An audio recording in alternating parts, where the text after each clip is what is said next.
যুক্তরাষ্ট্রের সামাজিক যোগাযোগ মাধ্যমে টিকটকের ব্যবসা আগামী ১৯ জানুয়ারির মধ্যে বিক্রি করতে হবে।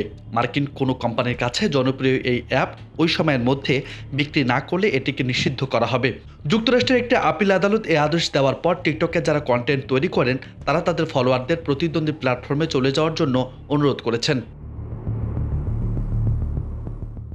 বার্তা সংস্থা রয়টার্স জানিয়েছে, মেটার মালিকানাধীন ইনস্টাগ্রাম কিংবা আলফাবেটের মালিকানাধীন ইউটিউবের মতো প্ল্যাটফর্মে তাদের চ্যানেলের গ্রাহক হতে টিকটকের মার্কিন কন্টেন্ট তৈরিকারকেরা অনুসারীদেরও অনুরোধ করেছেন।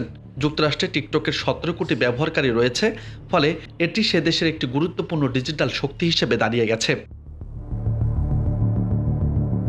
টিকটকে ছোট ভিডিও দেওয়া হয়, তবে অনেক সময় অবান্তর ভিডিও পোস্ট করা হয়ে থাকে, আর সেগুলো তরুণ জনগোষ্ঠী বেশ পছন্দ করে। সবচেয়ে বেশি বিপদে পড়েছে বিজ্ঞাপন প্রকাশকারীরা। তাদের কাছ থেকে অনেক বিজ্ঞাপনদাতা সরে গেছে এবং টিকটকে বিজ্ঞাপন দিচ্ছে।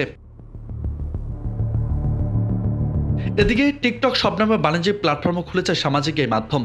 এটি যখন ছোট ব্যবসার জন্য একটি কেনাবেচার প্ল্যাটফর্ম হয়ে উঠেছে, তখন নানামুখী সম্ভাবনা দেখা দিয়েছে। মার্কিন কংগ্রেসের ভয় যে টিকটকে চীনা মালিকেরা যুক্তরাষ্ট্রের ভোক্তাদের বিষয়ে তথ্য সংগ্রহ করার জন্য এই সামাজিক যোগাযোগ মাধ্যমকে কাজে লাগাচ্ছে। কংগ্রেস একটি আইন পাশ করেছে যাতে বলা হয়েছে, যুক্তরাষ্ট্রের টিকটকের যে কোম্পানি চীনের বাইটডান্সকে তা বিক্রি করতে হবে, নতুবা এটি নিষিদ্ধ করতে হবে। শুক্রবার আপিল আদালত এই আইনকে বহাল রেখেছে।